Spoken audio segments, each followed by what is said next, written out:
नमस्कार। India debate में आप सबका स्वागत है। मैं हूं आशुतोष पाठक। कुछ बात ऐसी है जिसको आज मैं इशारों में बताने जा रहा हूं। पूरी बात बता दूंगा तो आरोपी अलर्ट हो जाएंगे और फिर वो अपना दिमाग लगाना शुरू करेंगे, क्योंकि वो डाल डाल तो हम लोग बात बात चल रहे हैं। मुद्दा यह है कि किसी भी तरीके से न्याय पाना है।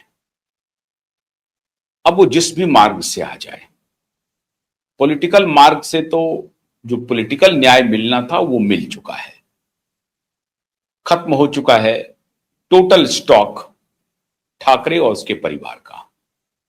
महाराष्ट्र की राजनीति में वो सिफर हो चुके हैं, अस्तित्व की लड़ाई लड़ रहे हैं और वो भी अस्तित्व बचा नहीं है। अब बस अब वो आखिरी दांव चल रहे हैं कि किसी तरीके से पॉलिटिकल सिग्निफिकेंस उनका बना रहे। उसकी संभावना दूर दूर तक दिखाई नहीं पड़ रही है। तो ये तो कम से कम बात हुई कि 3 साल से लगातार जो हम लोग सत्य के साथ और न्याय के पक्ष को उठाते रहे हैं, उससे जनता जागृत हुई और उनका पॉलिटिकल कैपिटल को ध्वस्त कर दिया। न सिर्फ पॉलिटिकल कैपिटल को ध्वस्त किया, उनका जो इकोनॉमिक कैपिटल था उसके ऊपर जबरदस्त कुठाराघात हुआ और अब आय के स्रोत भी बिल्कुल सूख चुके हैं, बंद हो चुके हैं। इनकम कहीं से नहीं हो रहा है।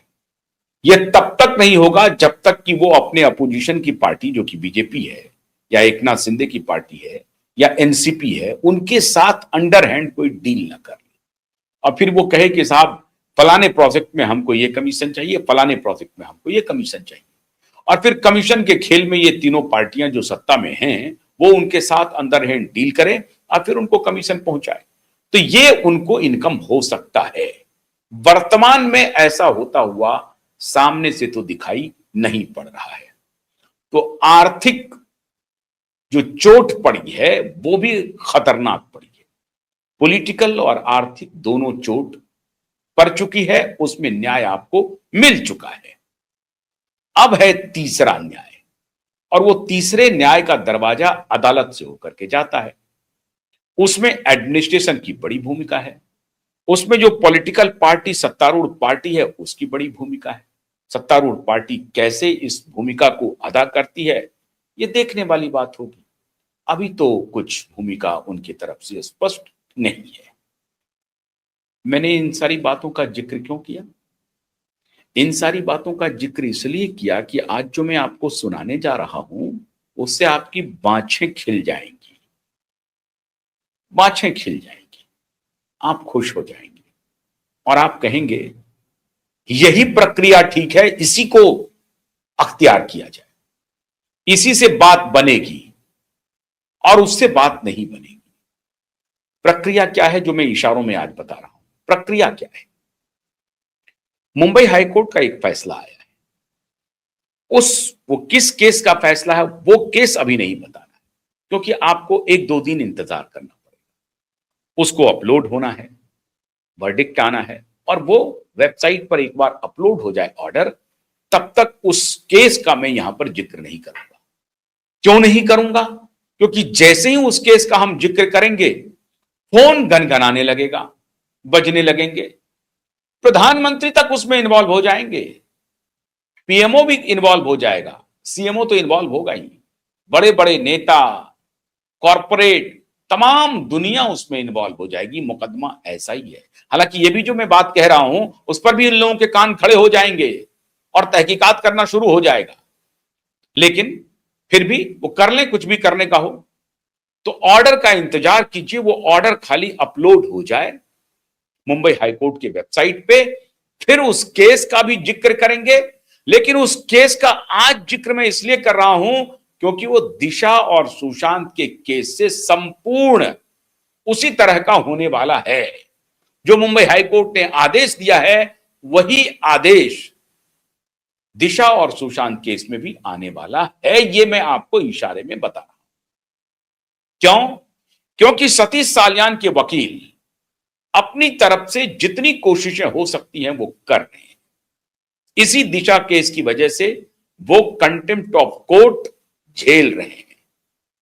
5 जजों की बेंच बैठ गई है उन्हें इंप्लीकेट करने के लिए।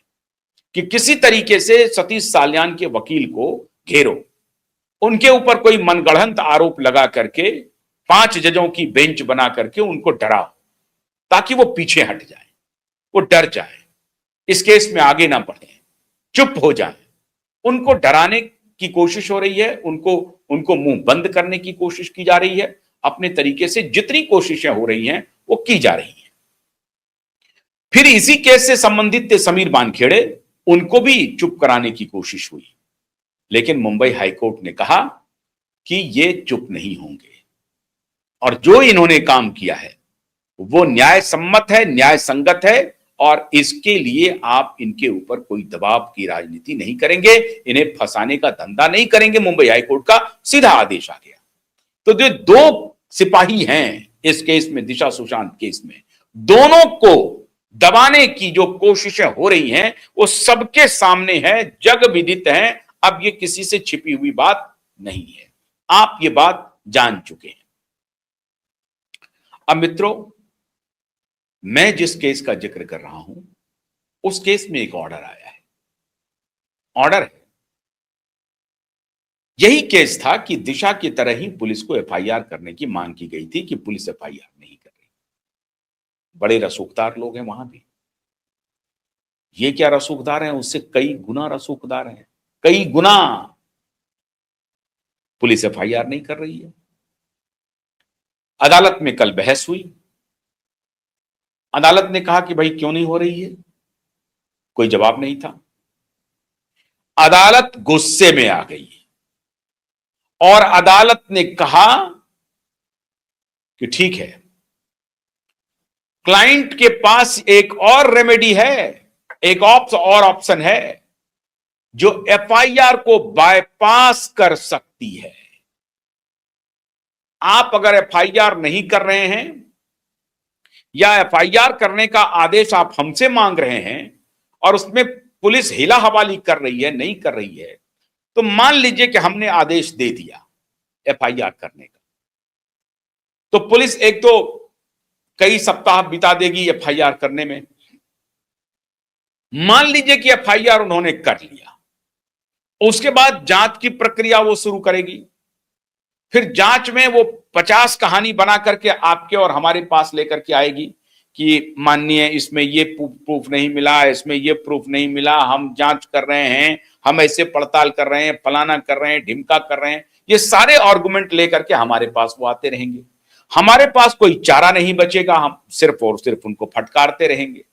फटकार करके उनको कहेंगे कि आप काम कीजिए, लेकिन वो काम नहीं करेंगे।